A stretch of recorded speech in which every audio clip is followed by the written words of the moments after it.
Merci infiniment, Olivier. Je sens dans le regard amical d'Olivier une invitation à la concision.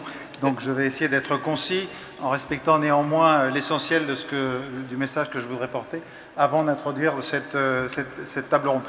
Dans son introduction, Christophe nous a parlé d'un passé glorieux, un passé de la France glorieux. Et il est clair que dans ce passé glorieux, l'innovation a toujours été une carte maître. Et pour vous en convaincre, je peux faire une longue liste de ces innovations qui ont transformé tant de vies à travers le monde. Dans mon domaine en particulier, les vaccins, polio, BCG, en particulier l'automobile, l'avion, le métier jacquard, la mobilette, je l'ai appris il y a peu de temps, un nombre d'innovations absolument considérable. En revanche, en matière d'innovation, il y a bien un élément qui est un danger, c'est celui de la rente de situation. Certes, innovation et rente de situation ne sont pas compatibles. Et dans ce domaine, en portant un regard lucide sur l'état de la France comme étant le laboratoire du monde, je crois qu'on peut dire qu'on a perdu des parts de marché, pour utiliser un langage trivial. Peut-être parce que nous avons bridé l'esprit d'innovation, et peut-être aussi avons-nous pas donné suffisamment d'ouverture à l'esprit et à la prise de risque. Notre ambition autour de cette Assemblée, évidemment, c'est que la France redevienne le plus possible le laboratoire du monde. Et quand ensemble nous regardions ce matin les indicateurs de confiance d'une grande partie de cette Assemblée, on sent effectivement des éléments de confiance de la part d'un certain nombre de dirigeants d'entreprises autour justement de cette capacité de la France à remobiliser ses forces pour devenir plus forte en termes d'innovation. Quand vous regardez également un certain nombre d'investissements récents, ça légitime cette position.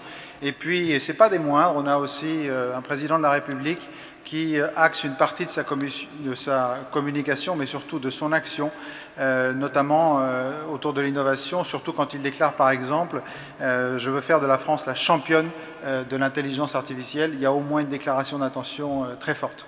En ce qui me concerne, je souhaiterais vous livrer 3 réflexions avant de laisser la place au panel. La première, c'est que cette ambition de redevenir le laboratoire du monde n'est pas utopique. Et je voudrais souligner le fait, c'est peut-être pour certains une évidence, que l'innovation n'est pas compatible avec les silos. Prenons conscience de ça. L'innovation, c'est d'abord une question de connexion, peut-être à la machine à café, peut-être ailleurs. Toujours est-il qu'il faut dépasser ces frontières, des frontières qui peuvent être privées-publiques, et on sait à quel point des partenariats privés-publics peuvent donner des potentiels gigantesques, des frontières qui sont peut-être les frontières géographiques de nos États, ou même des frontières culturelles qu'il faut savoir dépasser pour produire de l'innovation. Le deuxième message qui me semble important, c'est celui de l'intention. L'intention de l'innovation, ce n'est pas produire de l'innovation pour l'innovation, ni par exemple de l'innovation pour la structure, pour préserver la structure. Évidemment, il faut se poser la question de la finalité. Et dans ce domaine, je crois que les défis que nous offre le monde actuel, en particulier à travers la transition digitale dont on a parlé ce matin, ou la transition écologique, il y a des domaines qui offriraient des opportunités formidables. Donc posons-nous bien cette question de la finalité de cette innovation.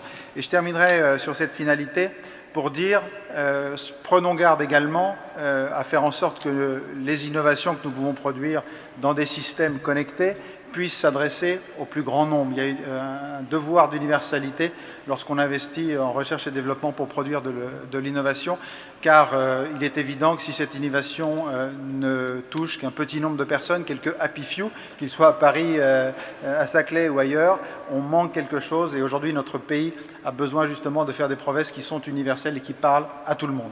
Et puis mon dernier point, j'en terminerai avec ça, qui est un point plus culturel, mais qui me semble essentiel à partager avec chacun d'entre vous dans cette salle, c'est la notion de la culture du risque quand on fait de l'innovation. Et une attitude trop conservatrice, une prédominance par exemple au principe de précaution est nuisible à la bonne recherche, à la bonne innovation. Et je crois que c'est notre devoir. Il y a énormément d'influenceurs, de leaders dans cette Assemblée. Je crois que c'est notre devoir de s'assurer que nos organisations, nos projets de recherche et d'innovation savent prendre des risques et que culturellement nous sachions développer ce que j'appelle la culture du genou qui saigne. C'est très bien de saigner du genou dès lors qu'on sait se relever et repartir du bon pied. C'est quelque chose que j'encourage évidemment fortement dans mon rôle. Je voudrais vraiment en terminer cette fois-ci avec un message spécial que Denis m'a demandé de faire l'amitié, notamment à Nicolas Bétou, qui était un des instigateurs des États de la France il y a maintenant 12 ans. Vous étiez encore, Nicolas, dans une autre entreprise au Figaro, et vous avez été un des instigateurs. Je pense que ça devait être dit avant de vous céder la parole. Je vous remercie. Merci beaucoup.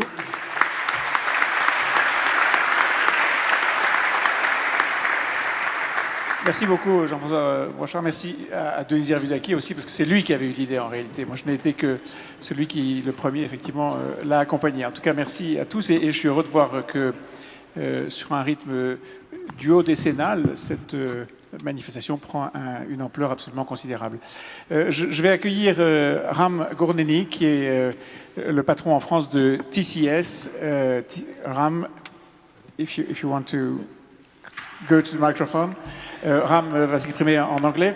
Ram est donc, je vous le disais, le patron de Tata Consultancy Services, une entreprise dont vous allez nous parler. Before coming to deliver your speech, could you give me some figures about your business, your implementation in France? How long have you been there? You personally, your company? A few words in order to know exactly where you are and where you're going. Okay, sure. Thank you, Nicolas. Bonjour à tous. This is the only French. Cela dit, c'est très bien. Hein? As Nicolas mentioned, I represent Tata Consultancy Services, in brief, TCS. We are part of the Tata Group, an Indian conglomerate with over 100 billion, 700,000 employees worldwide. We are into the aviation, we are into steel, we are into automotive, we are into information technology or digital. That's where the company that I'm representing today. In India, we call them Salt to Software. It's like a GE of India, the Tata Group. This year, Tata Group is celebrating 150 years. The group was founded in 1868, and this year we are celebrating globally 150 years of what we call leadership. And the company that I'm representing, which is part of Tata Group, Tata Consultancy Services, founded in 1968, exactly 100 years after group was founded. So we are celebrating 50 years as well. And since last 25 years, we have been operating in France. Coming to TCS as a global, we are over 19 billion, though it's an Indian company, but I call it a global company with operations in over 46 countries, with over 420,000 employees, with 150 nationalities, and 35% of our workforce, which we proudly say are women in terms of the diversity. And 25 years we've been operating in France. Today we operate in Paris and also the south of France, east of France, west of France. We work in major industry sectors, providing IT and consulting services across France. That's about our background. I'm personally in Europe for about 15 years now, and I moved to France. I'm hesitating to say this because if I say this, then say you don't speak French. So, but it's been 3.5 years. I'm still struggling and learning French. I've been in this market for about 3.5 years now. Okay, thank you very much. How many plants or offices did you get in France? So we are one of the firms that strongly believe in the potential in France. And though we've been operating in 25 years, primarily we entered into this market to service some of our global customers. For the last 10 years, we started investing in France. Right from the north of France, like Lille, we have a delivery center. And we in Paris recently opened a 250 seating capacity delivery center, connecting our French delivery centers to the global network model, what we call, we have delivery centers all over the world. So this state-of-art delivery center in Paris now connected to the global one. And we have a delivery center in a Quintierian region called Poitiers. We have a delivery center there. And we have small operations in Lyon, Toulouse, and Strasbourg. And we continue to invest in France. So what are the main reasons to choose France to invest and invest as long as it is possible? Sure. I think before France, I think if you say, I said or close to 20 billion, out of which 25% of the revenue comes from mainland Europe for TCS. And Europe has been our fastest growing market for TCS, and especially in France, as I said, last 10 years, we made close to 200 million investment, looking at the top enterprises, the engineering capabilities, the research and development, the talent pool that are available in this market. We started investing here, and as we grow, we are one of the fastest growing geo for TCS in Europe as well. And you're focusing on AI? We are focusing in AI, we are focusing on cloud, we are focusing on automation. But now, AI? Yes, artificial intelligence. Could you say a little words about that? Elaborate Yes, a bit? definitely. Today, if you look at it, what we call it Industry Revolution 4.0 or Business 4.0, most of the industries are going through a kind of a digital revolution. And whether it is artificial intelligence is one aspect of it, which touching every aspect of many businesses, whether it is automation using artificial intelligence, finding societal problems using artificial intelligence, finding new business models using artificial intelligence, and connecting that artificial intelligence with the Internet of Things, we are able to find a new business model for some of our industry customers in the retail or in the manufacturing areas as well. Okay. Are you working for your group or the other components of the group? I mean, cars, steel, and so on, or do you sell your services to other groups elsewhere in the world? Yeah.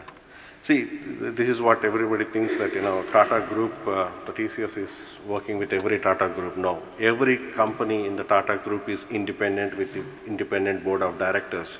So to answer your question, I may be working, I may not be working with Tata Group companies. I compete just like any other IT company for the business in the Tata Group.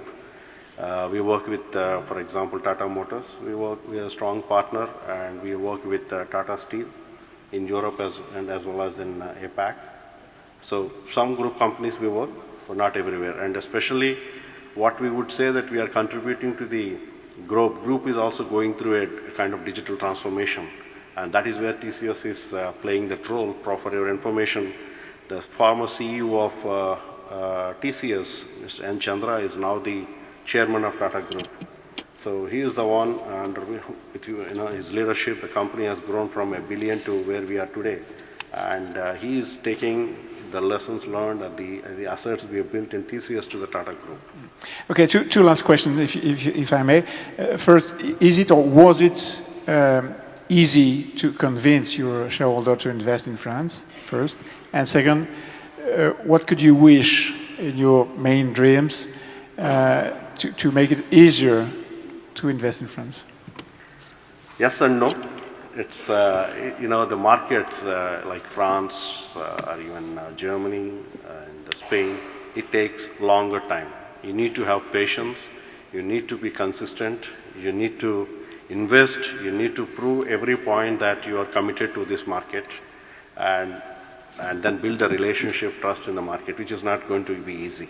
So as I said, over the last 5 years, we have multiplied our resources in France from about 5 times. Today we have about 1,600 people. That requires a lot of investment, not only recruitment, but training, and continue to train them, upskilling them.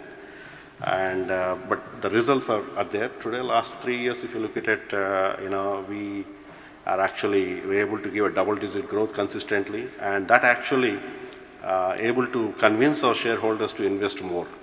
We have a big plans to continue to invest in France in the coming years as well. So no dream to make it better? Always. Okay, thank you very much. Thank you, Ram Govindani. Thank you very much.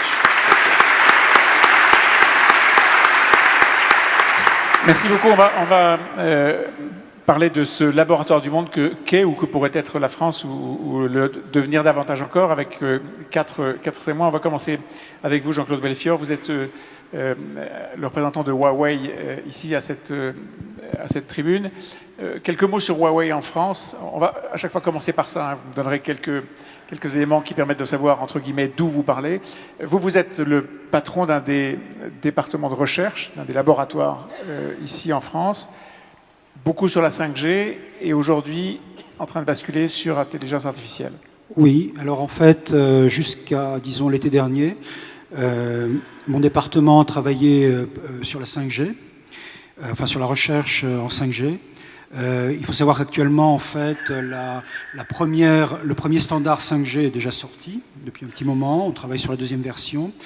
Et donc, comme en fait, on est vu en France comme plutôt des spécialistes travaillant sur du plus long terme que les chercheurs chinois. Donc, depuis l'été dernier, nous travaillons sur l'après 5G. Donc on peut l'appeler la 6G par exemple. Ça existera? Ce sera la 6? Probablement, pour l'instant, disons notre nom de code est bien la 6G. Voilà. D'accord. Et la 6G sera vraiment, très vraisemblablement, pleine d'aspects intelligence artificielle. Donc voilà pourquoi on a énormément d'activités, même dans toute la partie radio, en intelligence artificielle à l'heure actuelle. D'accord. Et donc vous dirigez ce laboratoire en France. Quels sont les atouts spécifiques en dehors du long terme par rapport au moyen ou court terme des Chinois que vous évoquiez? Quels sont les atouts qui font que Huawei a investi dans ce domaine ici? Alors en fait, Huawei au niveau recherche a une stratégie très particulière qui consiste à investir dans chacun des pays où elle investit, dans les domaines où les pays sont reconnus comme étant très forts. Donc en France, on peut dire que les domaines que Huawei a vus comme étant des domaines dans lesquels les Français sont très forts sont essentiellement les mathématiques d'un côté et puis, disons, l'esthétique, le design de l'autre. Donc Huawei, suite à ça, a créé donc, plusieurs laboratoires axé un petit peu là-dessus. Nous avons un laboratoire d'esthétique, enfin ils appellent ça esthétique, donc qui est basé à Paris, aux Invalides. Nous avons un laboratoire de mathématiques et algorithmes, dont je fais partie, qui est basé à Boulogne-Billancourt. Et ensuite, il y a deux petits laboratoires un peu plus petits.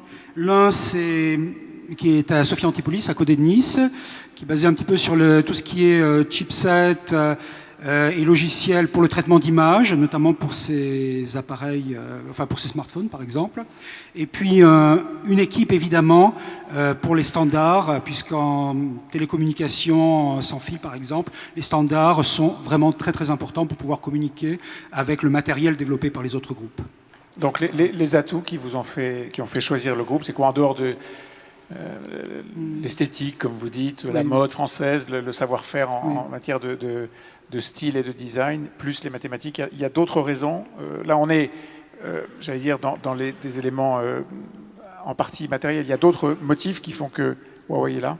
Oui, en fait, disons que la France est un pays qui cultive une excellence dans des domaines tels que la physique, les mathématiques. Vous-même, vous êtes prof d'université, vous avez été chercheur. Alors voilà, moi j'ai été, disons jusqu'en fin 2015, professeur à Télécom ParisTech, juste avant de rejoindre le centre de recherche parisien de Huawei. Et là-dedans, en fait, je m'occupais essentiellement justement de codage, communication sans fil.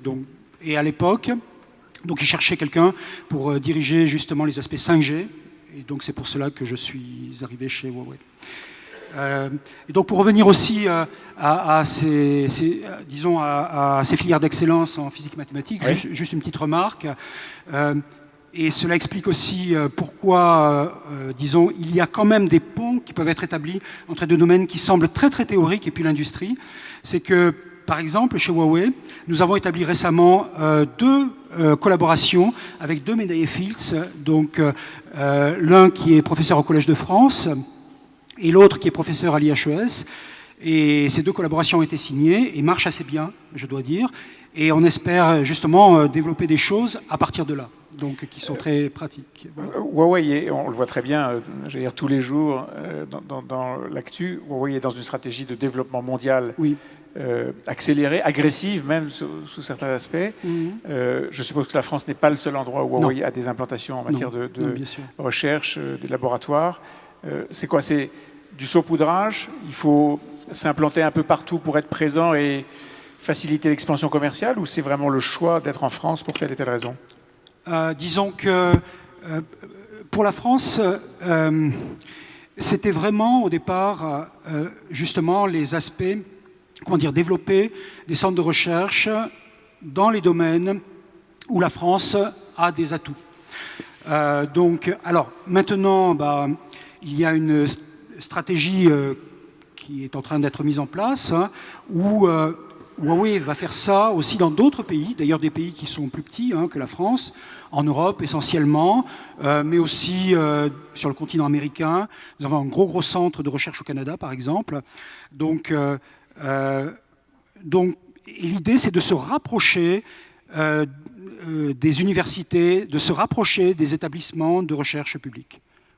Merci beaucoup. Merci. Je vais passer la parole à Antoine Borde, qui est... Hop, la parole et le micro, merci. Qui est le directeur du centre de recherche sur l'intelligence artificielle de Facebook à Paris. Et donc vous êtes, en quelque sorte, je ne sais pas si c'est concurrent, mais vous êtes sur les mêmes secteurs. Qu'est-ce qui fait que ce laboratoire-là est ici en France pour Facebook? Oui, bonjour à tous. Un concurrent, je ne sais pas, mais plutôt partenaire, je dirais. Donc, un petit récapitulatif. Facebook a ouvert un laboratoire de recherche fondamentale en intelligence artificielle il y a 5 ans, sous l'impulsion d'un Français, Yann Lequin, avec l'idée d'avoir un laboratoire tête chercheuse pour essayer d'avancer des concepts fondamentaux d'intelligence artificielle. Donc, c'était il y a 5 ans, c'était un petit peu... On en parlait déjà beaucoup, mais c'était un petit peu avant quand même la vague qu'on connaît, le tsunami qu'on connaît maintenant. Et l'idée, c'était en même temps de créer un laboratoire de recherche fondamentale et appliquée. Ça, c'était très important. C'est-à-dire qu'il y a un laboratoire de recherche appliquée qui doit faire environ 300 personnes, qui est en Californie, très près des équipes produits, qui travaille sur énormément de problèmes vraiment cruciaux pour l'entreprise aujourd'hui, et disons dans l'année à venir. Et après, il y a aussi une autre structure, donc le labo de recherche fondamentale, qui fait environ 200 personnes dans le monde, qui est vraiment beaucoup plus déconnecté des produits, et dont l'idée est vraiment d'essayer d'avoir un coup d'avance. D'accord ? Donc ça, c'est la création il y a 5 ans. Quand il a été créé en Californie au siège de Facebook et à New York, là où Yann Lequin est basé. Et donc pas en France. Et voilà. Et en fait, le troisième centre qui a été créé, juste 1 an après, donc il y a quasiment 4 ans, a été la France. Donc on a choisi la France pour installer notre recherche fondamentale en IA.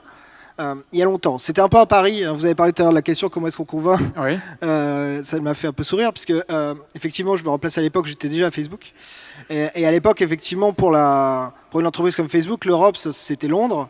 Donc en fait, on va faire de la Californie, la côte Est et puis Londres. Enfin, c'est un peu le plan assez classique. Classique. On a déjà beaucoup d'ingénieurs à Londres. Et là, en fait, l'apport de quelqu'un comme Yann Lequin, justement, dans l'entreprise, et quelqu'un qui a une personnalité assez forte, mais qui a aussi, surtout, une connaissance très bonne du tissu. Je pense que s'il y a un constat qu'on peut faire, en tout cas vu d'une entreprise américaine, sachant que moi j'étais au CNRS avant, donc je vois, c'est que c'est assez compliqué de lire le tissu français depuis la Californie, d'accord, d'essayer de comprendre. Donc j'étais là à la table avant pour essayer de regrouper. Depuis Paris aussi, hein. Voilà. Ouais, donc, peut-être. Même depuis le CNRS des fois. Mais en tout cas, donc c'est vrai que les gens savent qu'il y a des gens très bons en France, qu'il y a des cerveaux. Enfin, il y a énormément de gens qui travaillent dans le laboratoire d'ailleurs de Facebook aux États-Unis et qui sont français et chez nos concurrents aussi. Mais en fait, s'implanter en France, on savait pas trop. Enfin, ils savaient pas trop. Et en fait, l'idée d'Yann Lequin, c'est de dire mais attendez, en fait, c'est très simple. Les chercheurs sont très bons. Il y a ce dispositif CIFRE qu'ils ne connaissaient pas, mais là maintenant tout le monde le prononce. Même Mark Zuckerberg sait ce que veut dire une CIFRE. Et en fait, en expliquant ces mécanismes, en fait, finalement, ce qui semblait compliqué, finalement, est vu comme un terrain d'opportunité. Et en fait, en faisant ça, finalement, l'hypothèse Paris est devenue plus intéressante que l'hypothèse Londres. Et 4 ans plus tard, maintenant, cet été, on a ouvert Londres, donc quasiment 3 ans après Paris. Le centre de Paris a 60 personnes, c'est le plus gros de tous nos centres. On a 8 centres maintenant dans le monde.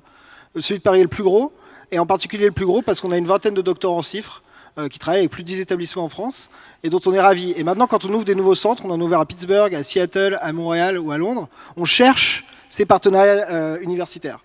C'est-à-dire quelque chose qu'on ne faisait pas avant. L'exemple des chiffres a montré l'intérêt d'avoir des doctorants qui naviguent. Hein, vraiment, ça c'est vraiment quelque chose qui est vraiment que tout le monde nous envie, vraiment.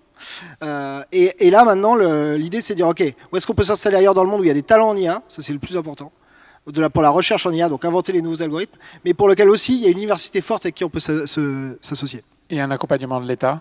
Il y a eu en France des événements assez considérables qui ont, à leur échelle, qui ont braqué les projecteurs sur l'intelligence artificielle ou sur la volonté de la France de faire un saut qualitatif, peut-être même quantitatif, en matière de recherche.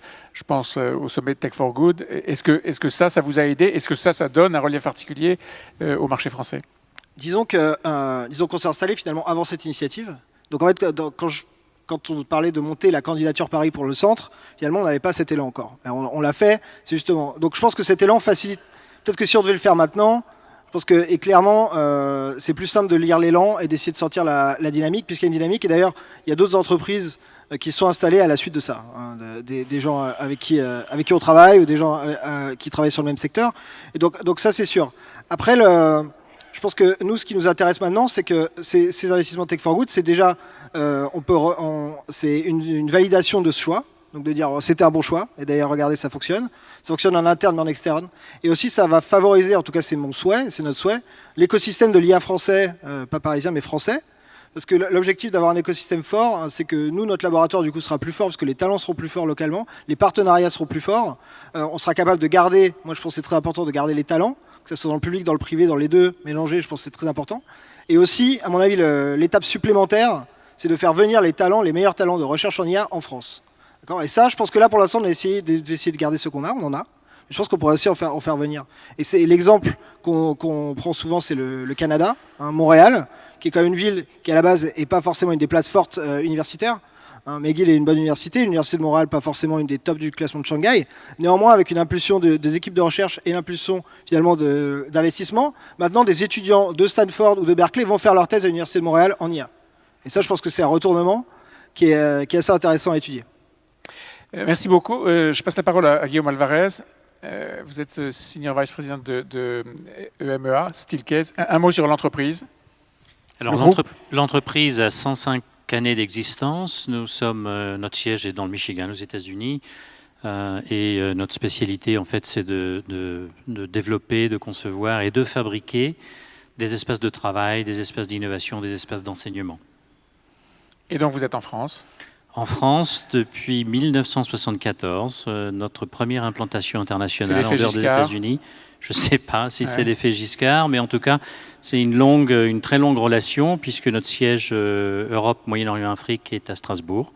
Il y est depuis très longtemps maintenant. Nous avons une très belle usine en Lorraine, qui est la deuxième ou troisième plus grosse usine du groupe dans le monde. Et des laboratoires? Nos laboratoires sont disséminés en Europe, aux États-Unis et en Asie, très interconnectés. On a un mélange de lieux de recherche et de chercheurs qui parfois opèrent depuis, je dirais, les grandes villes, Londres, Paris, Munich dans notre cas. Et vendre la France, c'est facile, ça peut être davantage.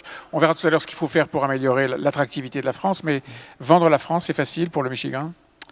Alors en 74, je ne sais pas, mais j'imagine, parce que l'entreprise s'est vraiment plus lancée. Qu'en 81 de mémoire. Oui. Mais, alors depuis 81, un peu moins, mais finalement, je dirais depuis 18 mois, c'est beaucoup plus facile. Le sujet, qu'est-ce qui se passe en France, est un sujet qui a disparu de notre conseil d'administration, à mon grand plaisir, où on peut se concentrer sur des sujets plus constructifs, la taille du marché, la capacité d'innover, tout ce qui se passe qui est intéressant en France. Et donc, ça vous permet de projeter de l'investissement, du développement en France? Alors, sur la France, je dirais que nous avons, principalement une présence industrielle, puisque notre usine dont j'ai parlé tout à l'heure vit principalement de l'exportation. Donc, les produits qui sont fabriqués en Lorraine sont exportés dans toute l'Europe, y compris en Allemagne d'ailleurs, donc avec des degrés d'exigence de qualité qui sont pourtant très élevés. Ces produits sont exportés en Russie, au Kazakhstan, en Afrique du Sud, à Dubaï. Donc, nous investissons en France principalement dans notre outil de production et dans des outils de plateformes de distribution également, puisque la France occupe d'un point de vue logistique une place importante en Europe, c'est facile à comprendre. Ouais. Donc un de nos plus grands centres de distribution est à Reims, à la croisée de l'Allemagne, l'Angleterre, le nord de l'Europe, le sud de l'Europe. Voilà. La France a mis en place progressivement et a maintenu d'ailleurs, alternance après alternance, un certain nombre d'outils, en particulier des outils fiscaux. Je pense au crédit impôt recherche ou à des dispositifs comme cela. Est-ce que dans la compétition mondiale, c'est un atout ? Alors, c'est un atout, mais je pense qu'il y a quand même quelques sujets fondamentaux, si vous me permettez peut-être d'en citer 4 sur lesquels on a du grain à moudre. Le premier, c'est peut-être un retard chronique maintenant sur les niveaux d'investissement en R&D pour la France. Je vous donne quelques chiffres, je vais les lire parce que je ne les connais pas par cœur, mais la France dépense à peu près 2,2% de son produit national brut en recherche, à comparer avec nos voisins allemands. 2,9, le Japon 3,3, les États-Unis 2,7, etc. Mais quand on traduit ça en valeur, là l'écart devient encore plus important, puisqu'en France on dépense à peu près 50 milliards par an dans la recherche et le développement, à comparer avec 90 en Allemagne, 155 au Japon, 463 aux États-Unis ou 377 en Chine. Donc les sommes sont quand même, il y a des très gros écarts. Et la différence vient principalement de la recherche privée ? Alors des deux, en fait, puisque quand on regarde le classement des 20 plus gros investisseurs privés dans la recherche et le développement, on a, je dirais, la déception de ne pas y trouver une entreprise française. On trouve par contre beaucoup d'entreprises qui sont présentes dans cet amphithéâtre aujourd'hui, puisqu'on y trouve 10 entreprises américaines, 3 allemandes, 3 suisses, mais aucune entreprise française. Donc ça, c'est un deuxième sujet, je dirais, pour nous tous entrepreneurs. De préoccupation, en tout cas. Voilà. Ouais. Nous devons également prendre nos responsabilités et pas être seulement tributaires des recherches de l'État. On parle également beaucoup de, vous l'avez dit, le crédit impôt recherche, un marketing, je pense, qui est en très nette amélioration. La French Tech est connue partout, on vient juste d'en entendre parler. Il y a des labels qui sont très intéressants. Il y en a un qui me plaît beaucoup, moi c'est l'usine Magnifique, bien entendu, je trouve ça extraordinaire, avec des réunions intéressantes ces jours-ci. Qui démarre là, en effet, oui. Voilà, exactement. Ouais. Mais quand on regarde la réalité de ce qui se passe au niveau de la création d'entreprises en France, oui, il y a beaucoup de start-up, oui, on fait beaucoup mieux qu'avant, mais dans les 50 villes les plus favorables à l'émergence et au succès futur au développement des startups, on ne trouve que 2 villes françaises, Paris bien sûr et Nice. Nice à la 50e place, mais Paris la 16e quand même. Et si on regarde ce classement par la valeur du chiffre d'affaires qui est généré, on n'est pas du tout dans le top 10 non plus, alors qu'on trouve beaucoup de villes européennes, notamment Berlin, mais aussi Copenhague, Stockholm et Londres bien entendu, qui est en tête au niveau de la valeur. On a parlé pendant très longtemps, Nicolas, de la difficulté pour les startups de se financer, mais je pense que ce n'est plus le cas. L'argent est disponible aujourd'hui, on le voit. Je pense que les sujets suivants sur lesquels on doit se concentrer sont peut-être un peu plus fondamentaux et plus importants pour nous tous. Le premier, c'est, on en a déjà parlé dans l'introduction, une certaine aversion au risque. À la fois culturelle, mais aussi dans notre constitution. Donc on en parlera davantage tout à l'heure. Et donc ça crée un environnement qui est plus difficile pour les innovations véritablement disruptives. Donc quand on parle du prochain Google, du prochain Facebook en France, il faut, je pense, regarder le type d'innovation aujourd'hui qui prend corps dans les startups. Il y a des choses fantastiques, très intéressantes, mais pour pouvoir créer véritablement le géant du futur, il faut qu'on puisse commencer à accepter des innovations plus risquées, plus disruptives. Dernier élément sur lequel je dirais un mot rapide, c'est la culture digitale ou numérique, où là aussi je pense qu'on peut faire mieux. 20% de nos concitoyens en France ne savent pas se servir de la technologie la plus simple. Et un chiffre qui est beaucoup plus intéressant, c'est 40% de notre population savent se servir de la technologie, mais ne sont pas à l'aise avec pour des raisons de peur, de confidentialité, de déperdition d'informations. Ça fait quand même 60% de notre population. Pour de mauvaises raisons d'ailleurs. Pas toujours, mais je pense qu'on se concentre beaucoup plus sur le risque que sur l'avantage. Et on retrouve la même chose dans les entreprises, puisque seulement un tiers des entreprises, des grandes entreprises françaises, ont une stratégie de digitalisation. Ce qui est quand même relativement peu, et que 50% simplement de ces entreprises en ont fait la priorité. C'est-à-dire que la moitié du tiers des entreprises en a fait une tête de chapitre dans sa stratégie. Donc je pense qu'il y a beaucoup de grains à moudre. C'est faible, en effet. Merci beaucoup. Je vais passer le micro à Jacques Mulbert, voilà, pour présenter ABB France. Un mot sur le groupe, pour respecter la tradition. Respectons-la. Donc le groupe ABB est un groupe dont le siège est en Suisse. C'est un groupe qui est aussi assez ancien, qui a 125 ans, 135 000 collaborateurs dans le monde et qui opère dans le domaine de l'énergie et de l'automation principalement, et toutes les infrastructures également. Donc c'est un groupe qui est en France depuis longtemps, en fait depuis le 19e siècle, au travers d'acquisitions, de cessions, et dont le périmètre en France a été variable au cours du temps, il a été réduit, puis ça s'est stabilisé. Aujourd'hui, on a à peu près 21 sites en France, dont 6 sites de production, et on est exportateur depuis la France. Et donc vous êtes l'Européen, si j'ose dire, l'Européen de l'étape, ici, oui, chinois, on est l'Européen de l'étape. Américain, les deux Américains. Au sein de l'Europe, précisément, qu'est-ce qui fait que vous êtes ici? ABB a pratiqué la croissance externe, a acquis des entreprises, a acquis des marques, les a absorbées. Est-ce que c'est la seule raison pour laquelle vous êtes là? Je pense que fondamentalement, la raison initiale, c'est un marché. Donc la France est le deuxième marché européen dans le domaine dans lequel on interagit. Et historiquement, ABB ne pouvait pas vouloir se développer, surtout quand on est issu de tout petits pays, puisque ABB est issu de la Suisse et de la Suède. Donc très vite, c'est une entreprise qui s'est internationalisée et qui est d'abord venue en France pour profiter du marché. Dans le temps, il y a eu un certain nombre d'acquisitions, il y a eu de la production, il y a eu du développement, il y a eu une vie industrielle qui s'est développée. Effectivement, aujourd'hui, l'enjeu, c'est de faire en sorte que pour des groupes comme le nôtre, la France ne soit pas qu'un marché. Et que des éléments aussi importants... Qu'elle soit donc un lieu de production, de recherche, d'innovation. Absolument. Absolument. Et pourquoi c'est un enjeu? Parce que vous devez convaincre la Suisse et la Suède, ou parce que vous pensez que la France est faible de ce point de vue? Non, ce que je pense, c'est que l'image de la France n'a pas été extraordinaire jusqu'à il y a quelque temps. Donc Guillaume l'a dit il y a une seconde, elle s'est quand même fondamentalement arrangée depuis 18 mois, mais les dynamiques de groupes comme les nôtres sur les 20 ou 30 dernières années étaient plutôt des dynamiques au rétrécissement de leur empreinte. D'attrition. Voilà, dans le pays. Bon, la situation évolue. Je pense qu'il y a des changements qui sont perceptibles au niveau de nos sièges.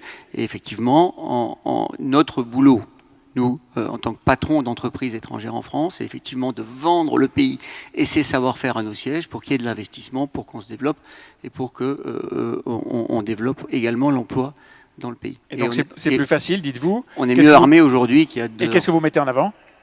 Aujourd'hui, déjà, on met en avant que le pays est réformable. Puisque c'était quand même une chose qui était... On verra samedi, mais... Oui. Mais...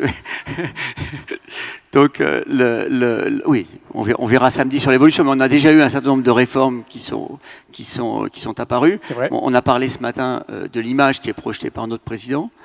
On voit aussi le rayonnement de ce président à titre personnel, mais également du rôle qu'il joue dans un concert international où les équilibres sont en plein bouleversement. Et puis, je crois qu'il y a eu aussi un excellent marketing de la France durant ces derniers temps. Donc marketing, on en a parlé, avec des initiatives autour de la French Tech, etc. Mais également des événements comme Choose France, où on invite les CEO qui sont reçus, font que les choses évoluent en France. Alors, ça ne veut pas dire qu'on va investir demain en France, mais en tout cas, la dynamique a complètement changé. Aujourd'hui, on a des sièges qui sont beaucoup plus ouverts par rapport au pays. Et je pense que si on sait vendre correctement la France, amener tous les savoir-faire de la France, on devrait pouvoir arriver à obtenir des investissements dans les années qui viennent.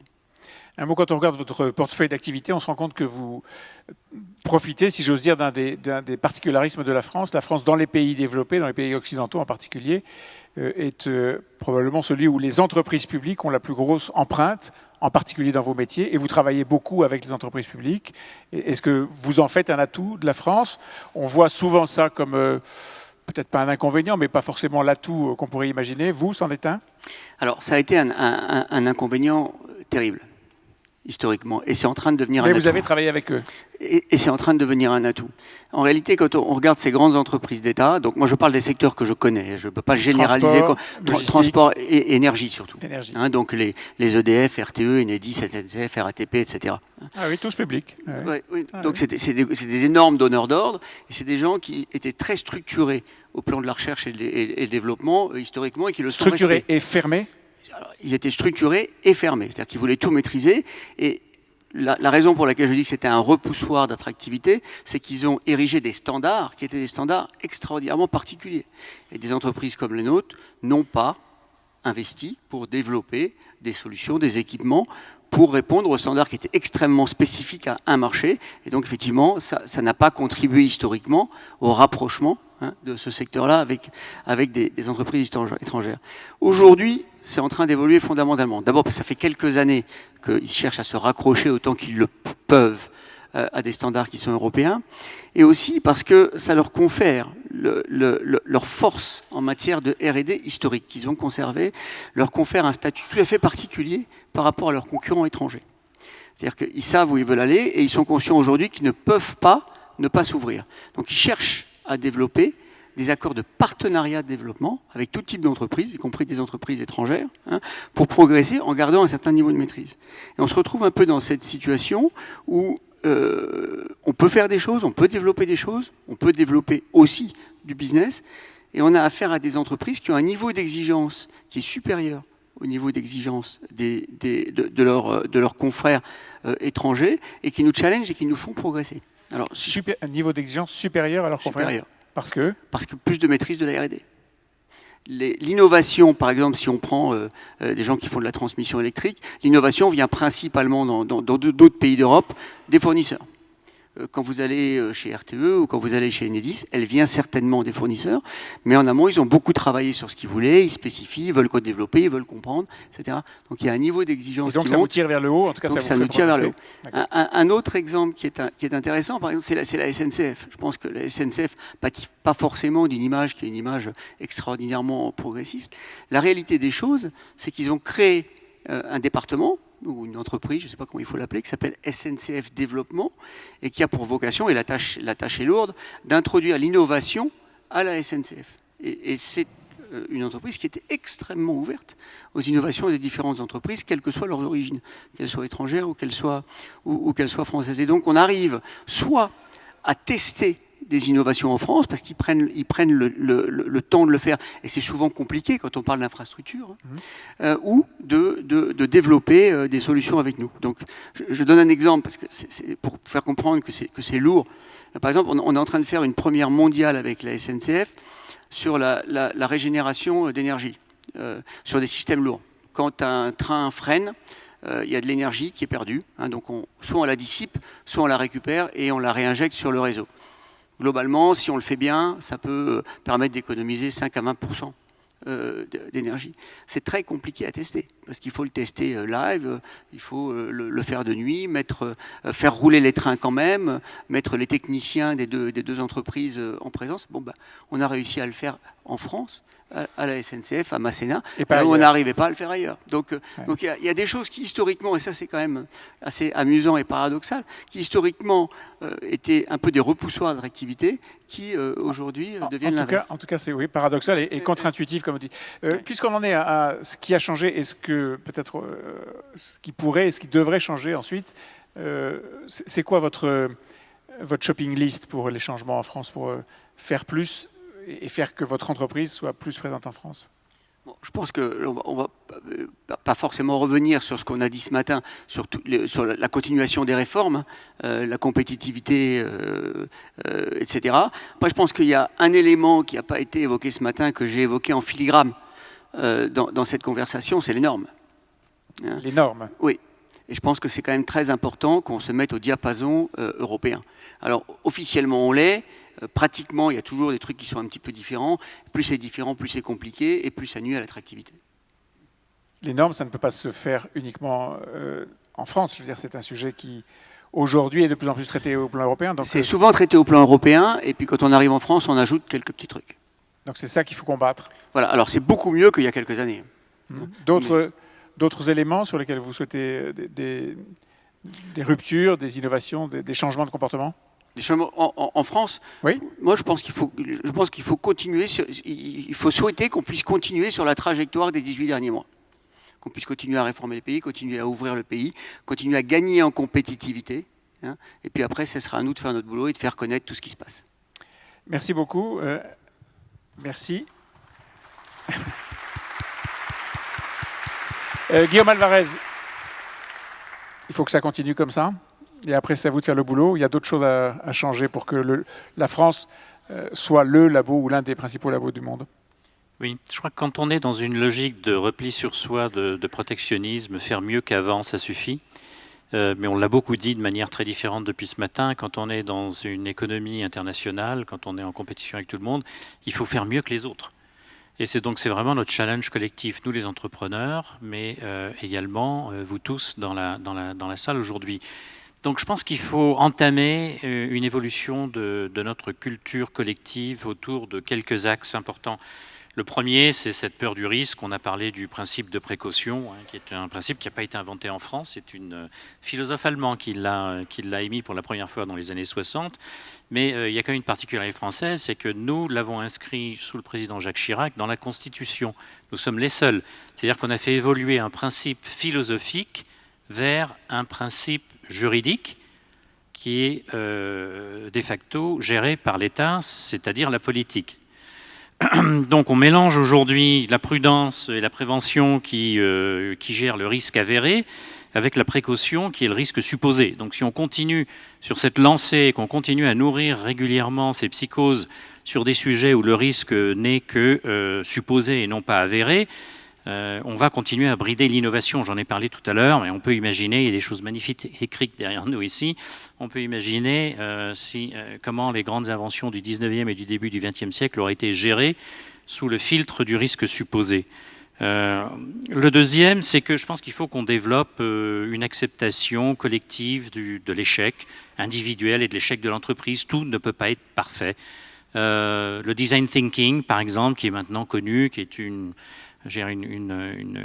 manière de réfléchir californienne qui a essaimé dans le monde entier, permet d'acquérir l'humilité de se dire qu'on va déjà commencer, on va faire des choses, on va prototyper et on va aller de l'avant.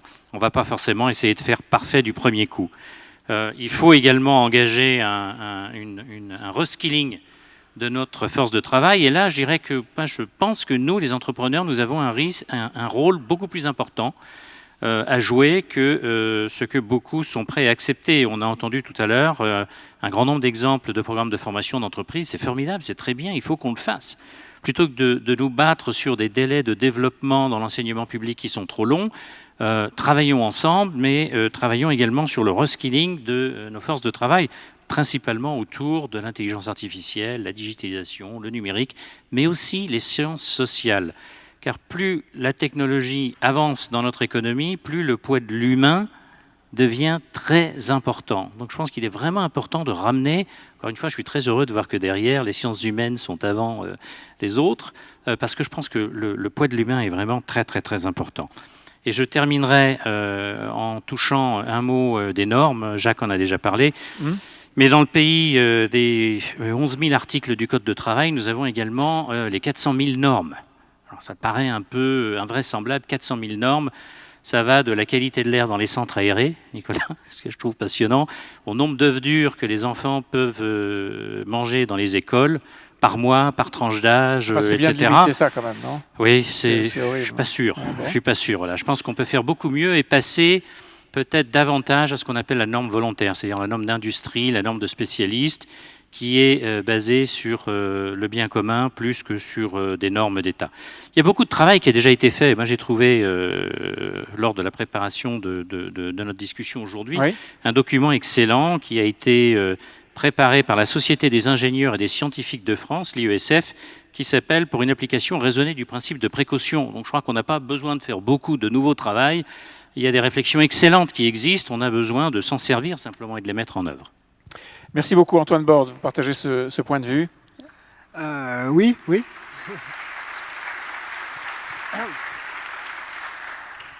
Oui, quelque chose qui a un peu résonné avec moi et mon entreprise, c'est que Donc Facebook j'ai regardé les dates, Facebook a ouvert son laboratoire de recherche fondamentale, c'est-à-dire qu'en fait les chercheurs ne travaillent sur aucun produit, hein, vraiment, et tout est open sourcé et tout est publié, donc c'est vraiment même pas breveté. Enfin, 1 an et demi après l'entrée en bourse.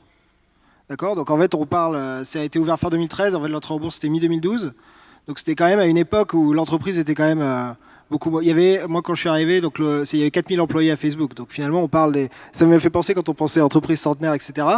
Facebook avait 6 ans, 7 ans d'existence à peu près, quand elles ont ouvert un laboratoire de recherche fondamentale, un investissement sur des choses qui ne vont pas servir les produits tout de suite, alors qu'il y avait énormément de services produits. Maintenant, Facebook, c'est 35 000 employés, le laboratoire en fait 200, et en fait, donc je pense qu'au niveau de la prise de risque, c'est quand même un sentiment assez fort. Et après, on a fait beaucoup de choses qui ont servi à l'entreprise et beaucoup de choses qui sont beaucoup plus exploratoires. Et aujourd'hui, ce que vous rêvez d'obtenir ou de pouvoir plaider au nom de la France auprès de votre board, de tous ceux qui sont en compétition avec vous lorsqu'il s'agit de décrocher des investissements de Facebook, c'est quoi? En fait, je pense que c'est la facilité de pouvoir développer des projets plus ambitieux en partenariat avec d'autres acteurs, en particulier. Donc, en France en France, oui. En fait, je pense que ça a été, tout à l'heure, j'ai dit que c'était compliqué de lire à cause de feuillage, mais il y a aussi un intérêt à ça, donc quand même. C'est qu'en fait, il y a énormément d'aspects pluridisciplinaires en fait en France, et c'est l'aspect sciences humaines m'y a fait penser. Maintenant, l'intelligence artificielle va être effectivement donc est très transversale et effectivement beaucoup au contact de l'humain. Et il est évident qu'en fait, un aspect sciences humaines, un aspect éthique, un aspect philosophique doit rentrer en compte dans le développement des nouveaux algorithmes et de leur application. Et donc là, il y a des champs entiers complètement transdisciplinaires, très technologiques, mais aussi très sciences humaines qui sont en train de se former. Et finalement, l'organisation de la France telle qu'elle est, avec tous ces instituts comme le CNRS qui couvrent tous les champs, peut peut-être devenir un atout. Un peu comme pour monsieur tout à l'heure, finalement, quelque chose qui semblait compliqué peut finalement devenir une force. Et sur le plan, j'allais dire, de la vie quotidienne de l'entreprise, les charges sociales, la complexité du code du travail, les normes, la fiscalité, tout ça, tranquille, vous êtes à l'aise? Il y a des sujets, mais je dirais que moi, dans ma structure, je ne parlais pas des impôts. On pas trop. Non, moi, il y a quelque chose que je trouve qu'on peut faire dans d'autres pays qui nous bloque. Parmi tous les sens, je pense que c'est le seul truc qui nous bloque ici, c'est les stages. Et en particulier les stages de recherche. C'est-à-dire que nous, on emploie beaucoup de docteurs. Donc on a des docteurs chez nous, mais on a aussi des docteurs de toute l'Europe qui viennent faire un stage chez nous avec nos chercheurs. Oui. Et en fait, et donc on est bloqué par la règle des 15% de stages. Alors qu'en fait, qui est une règle assez récente, hein. Oui. Alors que dans nos autres centres, on a un stagiaire par chercheur à peu près. C'est des gens qui après reviennent dans l'entreprise, qui vont travailler chez nous, c'est pas dans l'emploi précaire. Ils sont en thèse à Oxford par exemple, ils viennent passer 4 mois, après ils retournent faire leur doctorat. Oui, c'est pas les stages de 3e. Non. Ah. Et on arrive, et là le problème c'est que là, on est obligé pour le coup c'est une des seules choses où le centre de Paris est en déficit par rapport aux autres. Puisqu'en fait, nos chercheurs ici disent « Ah, mais si j'allais à New York ou si j'allais à Londres, je pourrais peut-être avoir 2-3 stagiaires pour bosser avec moi. » Là, ça va être peut-être, si jamais on négocie avec les autres départements de Facebook pour nous laisser un peu des crédits. Ouais, voilà. Important. Vous le faites passer, ce message? Vous essayez de le faire passer Je l'ai fait passer à plusieurs reprises. Moi, j'aimerais bien un statut de stagiaire de recherche, c'est-à-dire des gens qui sont en master, stage de master recherche, par exemple, ou des gens qui sont pendant leur doctorat qui viennent faire un stage. Ce qui permet de cadrer les choses. Voilà. Ouais, c'est une bonne idée. Merci beaucoup. Jean-Claude Belfiore, un mot sur là encore, on cherche les améliorations qui permettraient à la France d'être encore plus considérée comme un labo incontournable ou peut-être le labo du monde. Pour vous, c'est quoi? Je vais revenir un petit peu sur les thèmes de gestion du risque, etc., puisque c'est vraiment le gros problème en fait que l'on a en fait nous aussi. Vous pouvez me donner un exemple concret parce que on a du mal à imaginer dans un laboratoire où on fait des mathématiques, on travaille sur l'intelligence artificielle. Qu'est-ce qui, dans la notion de principe de précaution, gestion du risque, qu'est-ce qui vous bloque, qu'est-ce qui vous arrête, qu'est-ce qui fait que le matin vous vous dites bon là franchement je peux pas aller plus loin parce que je vais me heurter à un courant négatif qui m'empêcherait de le faire? Alors tout d'abord, je vais donner un exemple, tout d'abord, où justement le fait de pouvoir accepter un risque a permis à Huawei d'avoir vraiment un résultat en termes de recherche. Donc l'exemple positif. Voilà, positif, puis après, je vous dirai 2 mots sur le côté négatif. Donc, je vais revenir un peu sur la standardisation de la 5G.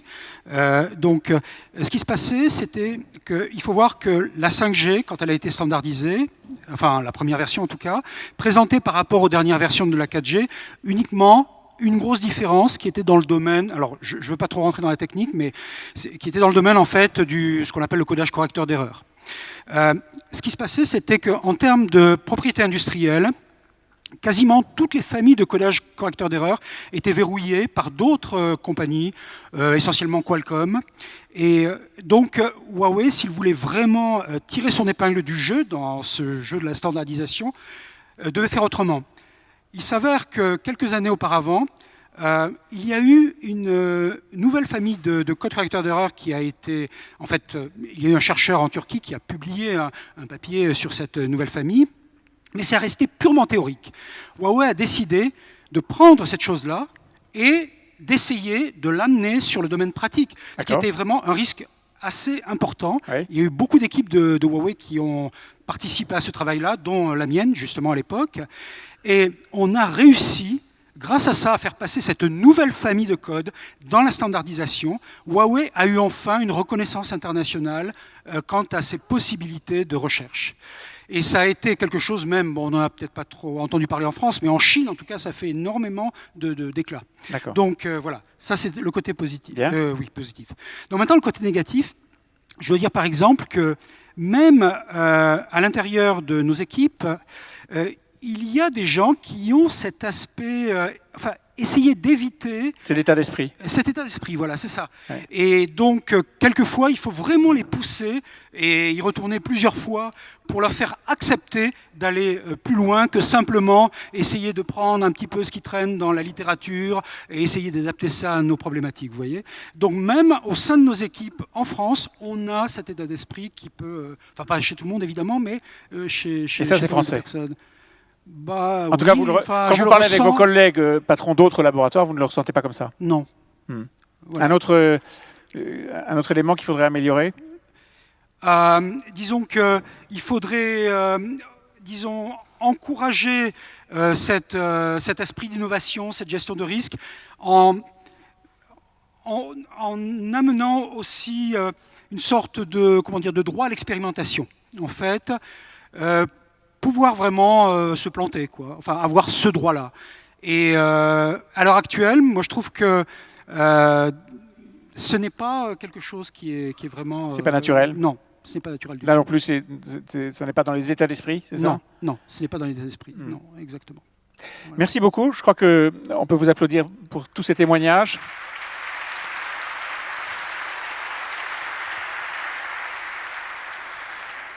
On voit ce qu'il reste à faire pour faire en sorte que la France soit le labo du monde. Et on va enchaîner avec deux témoignages ou deux...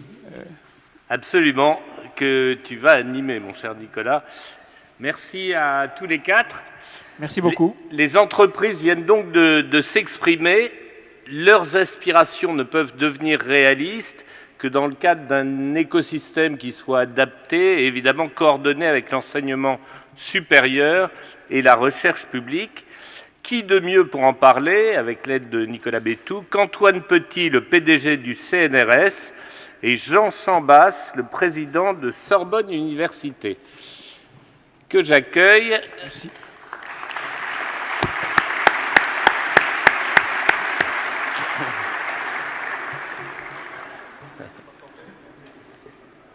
Messieurs les présidents, cher Antoine Petit, cher Jean Chambas, veuillez vous installer. Depuis le début de notre après-midi, nous avons de notre côté, celui des entreprises, formé plusieurs vœux. Promouvoir la multidisciplinarité, renforcer la relation entre les mondes industriels et académiques, être plus présent à l'international et renforcer l'attractivité de la France pour les chercheurs étrangers.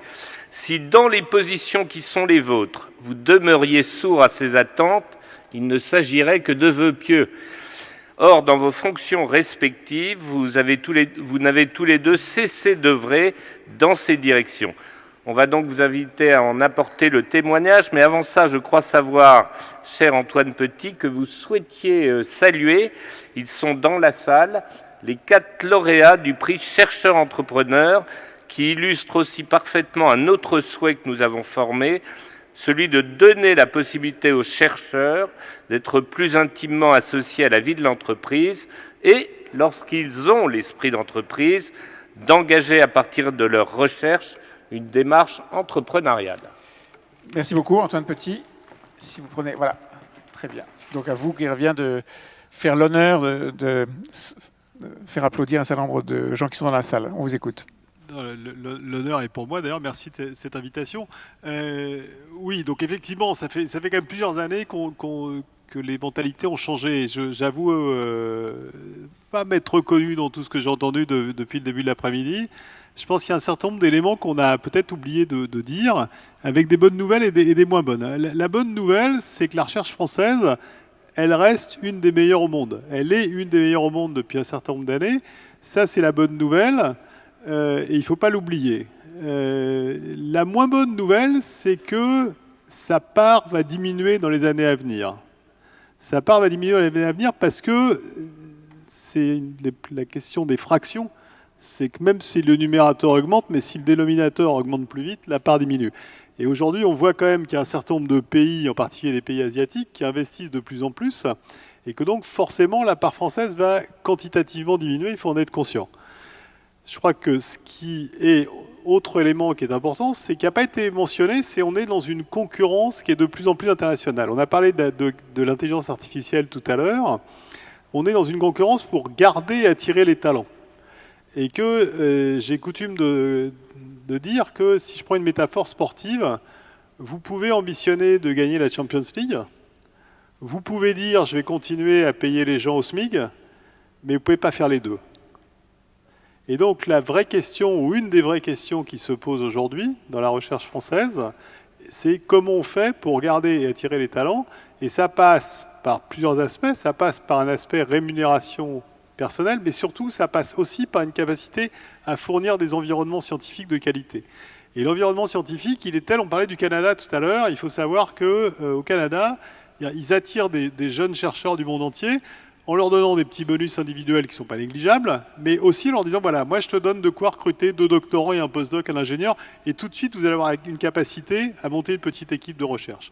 Et ça, en France, on ne sait pas encore le faire, et je pense que c'est un vrai challenge. Et on comprenait, je vous interromps, mais on comprenait en entendant Antoine Borde, le patron de l'intelligence artificielle chez Facebook, que la limitation du nombre des stagiaires désormais en France qui est imposée par la loi est un nouveau frein à ça.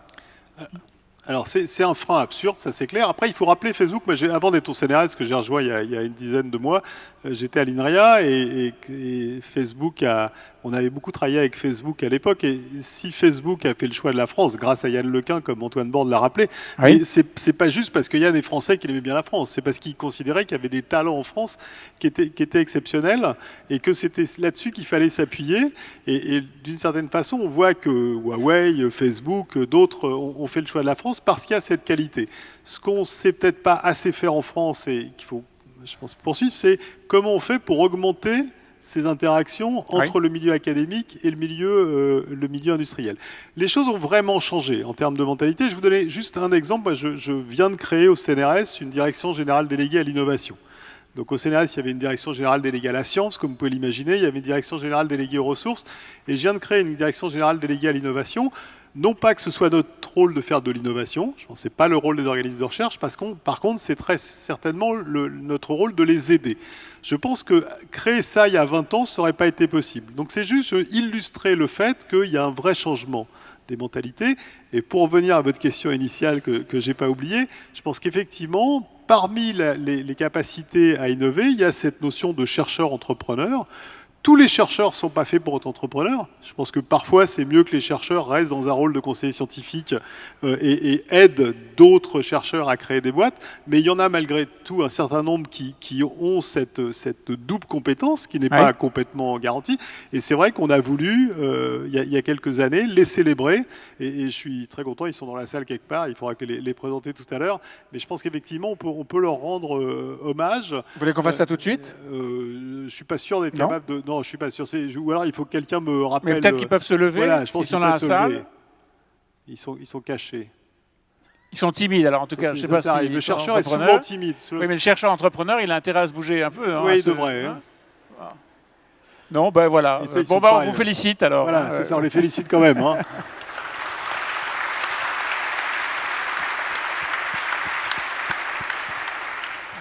Mais je pense que cette notion de chercheur-entrepreneur est importante, mais encore une fois, c'est un des volets. Et ça, je crois que c'est vraiment important. Et quelque chose qui me semble essentiel, et je l'ai vraiment constaté en étant au CNRS plus qu'à INRIA auparavant, c'est le fait que les relations entre le monde académique et le monde industriel, c'est une nouvelle aventure à chaque fois. Je veux dire par là que si vous voulez créer un médicament, ou si vous voulez valoriser un logiciel, c'est pas les mêmes constantes de temps, c'est pas les mêmes investissements qui sont nécessaires, sont pas les mêmes questions de propriété intellectuelle.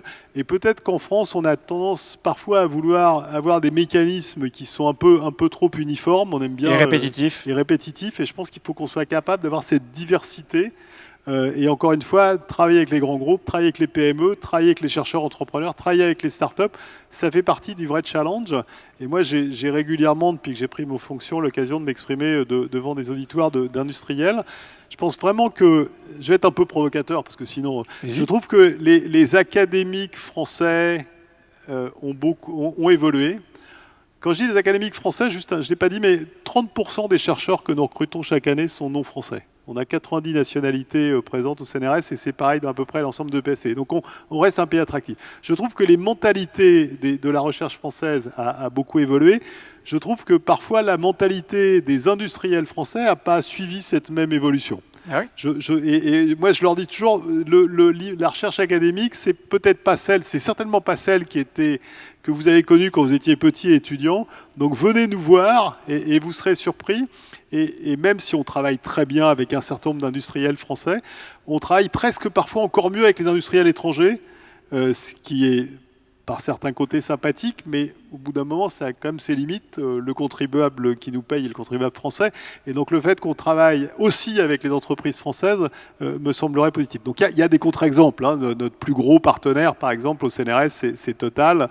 On travaille beaucoup aussi avec Solvay, avec Thales, avec PSA. Donc il y a des contre-exemples, mais il y a aussi une certaine réticence.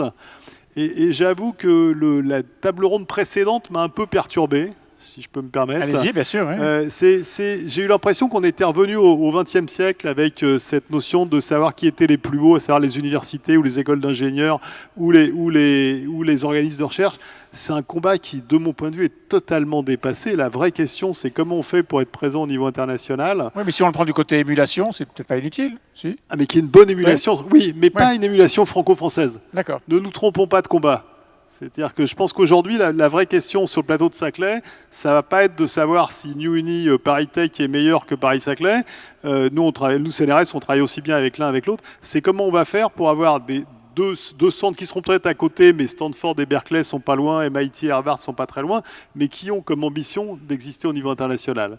Et pour moi, c'est ça le vrai challenge, et en particulier le challenge, et Jean est mieux placé que moi pour le dire, c'est comment on fait pour aider nos universités à être visibles au niveau international. Eh bien, on va lui passer la parole. Merci beaucoup.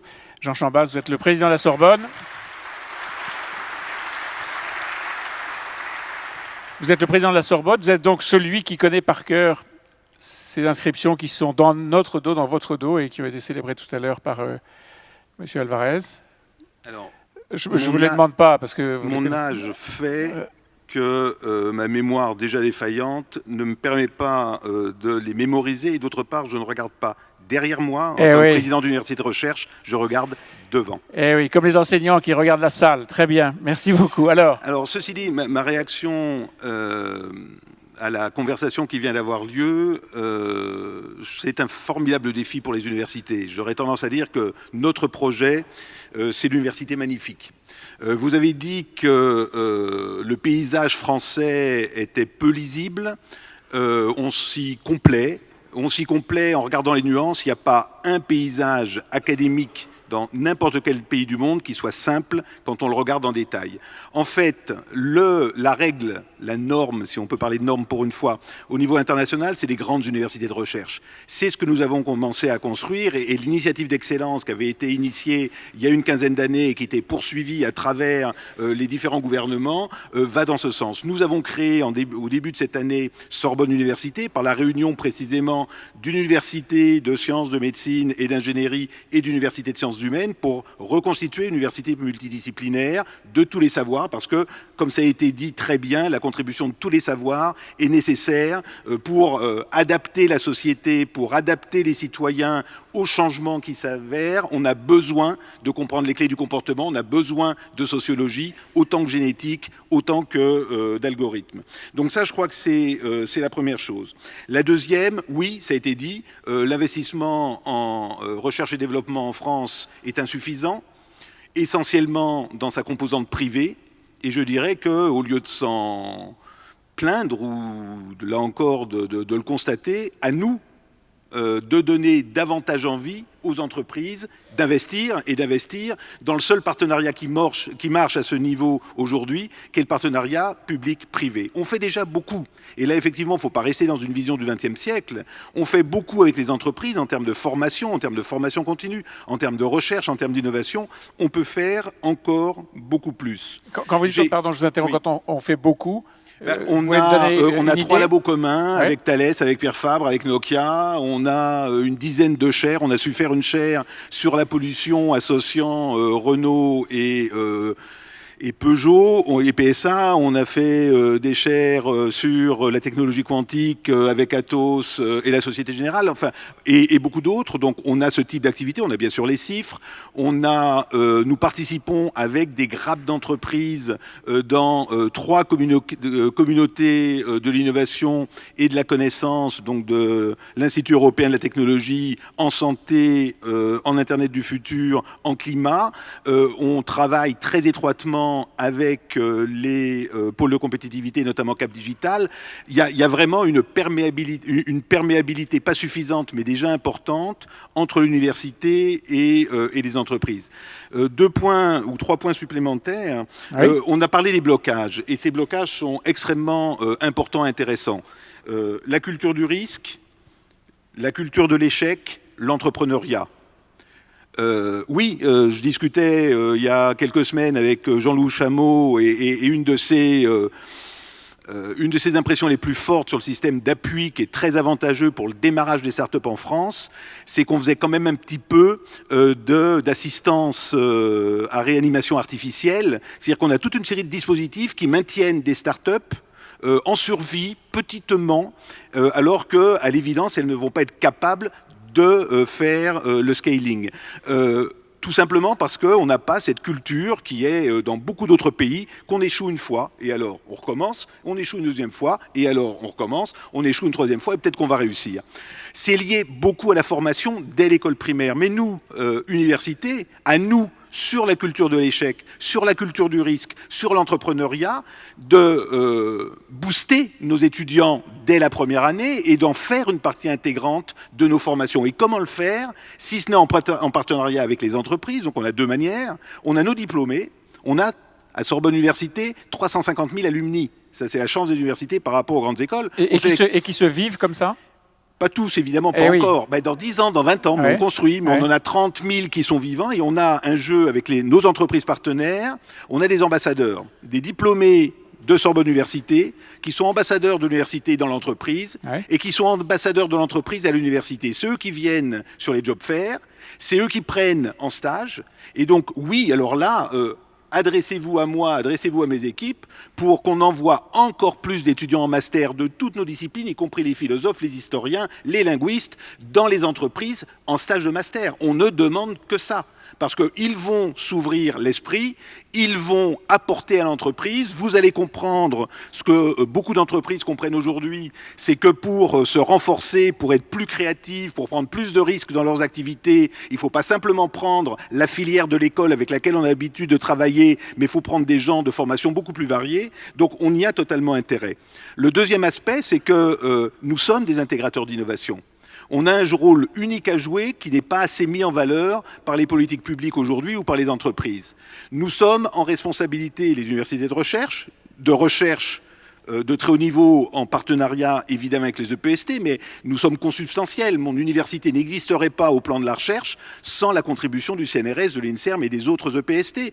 Bon, on a deux types d'employeurs, mais on a des laboratoires communs, on les appuie en commun, on définit nos stratégies en commun, et finalement, ça ne change pas beaucoup par rapport aux universités américaines ou aux universités britanniques. On a un système un petit peu particulier, mais on est cohérent dans notre appui. Donc on est bon en recherche, on est bon en formation, et on met en place un écosystème d'innovation. Donc on est en capacité, en s'appuyant sur la meilleure recherche, de former avec un esprit critique, mais aussi avec une ouverture à l'entrepreneuriat, l'ouverture de prise de risque, nos diplômés qui vont être les cadres des entreprises demain.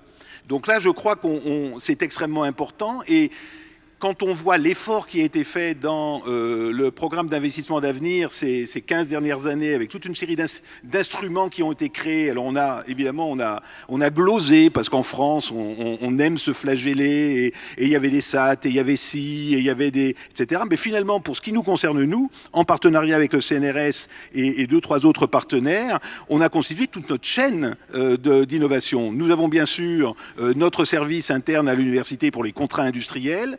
Nous avons délégué la maturation à la SAT-Lutech, nous avons un incubateur, nous avons un fonds d'investissement pour la première étape de scaling des startups. On essaye de développer, parce que la Startup Nation, de temps en temps, j'ai un peu de doute. C'est un concept. On essaye, nous, de développer le travail avec les PME et les ETI, parce que si on arrive à faire de la licence pour les PME, en termes de résultats sur l'emploi, ce sera autrement. Avant qu'une start-up se mette à employer, il faut plus de temps qu'avant qu'une PME qui change d'échelle. Donc, travailler avec les PME, répondre à la demande de recherche spécifique des PME qui n'ont pas la capacité d'avoir un département de recherche et développement en interne. Et pour ça, nous avons construit un peu difficilement, mais avec l'aide de la ville de Paris, de la région, de l'État, Paris Parc, qui est un bâtiment de 15 000 m² qui va sortir de terre d'ici 2 ans et demi sur le campus Jussieu, qui est le campus principal, au milieu des labos, qui regroupera tous ces instruments, des Fab Labs, la formation à l'entrepreneuriat de nos étudiants, qui sera l'interface avec les entreprises. Ce sera, comme le disait Susan Berger dans son rapport sur l'innovation en France, ne masquez pas, ne faites pas d'intermédiaire entre les universités et les entreprises, facilitez le contact direct. Et là, c'est ce que nous allons faire avec un bâtiment emblématique. Et pour terminer, pour reprendre ce que disait Antoine sur comment retenir les meilleurs chercheurs et se les partager, partageons-les vraiment. Il faut, et c'est pour ça qu'on demande plus d'autonomie pour les universités, pour avoir plus de marge de manœuvre dans la mise en œuvre de notre stratégie. Pourquoi en France on ne pourrait pas, et peut-être qu'on aurait eu Yann Lequen à ce moment-là, pourquoi en France on ne pourrait pas être professeur à l'université et travailler dans une entreprise? On ne demande que ça. Nous le faisons dans le cadre de l'Alliance 4EU, qui est une alliance que nous créons au niveau européen.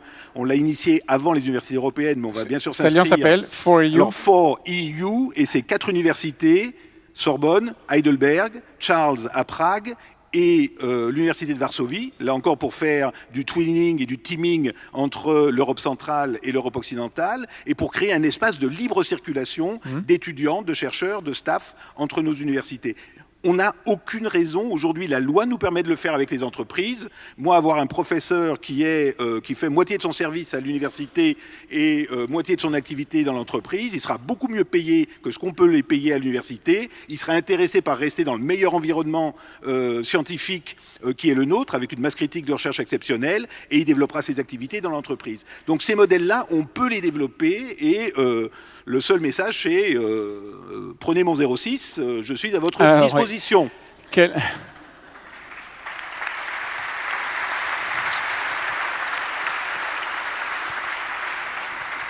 boulot, hein? Ben oui, mais c'est comme ça qu'on va changer les choses. Si on se complaît dans ce qui ne va pas, ben, tout ne va pas. C'est difficile, c'est long, mais si on se complaît dans ce qui ne va pas, comment on va bouger et un autre aspect qu'on n'a peut-être pas abordé, c'est l'exposition de nos étudiants à l'international. Ouais.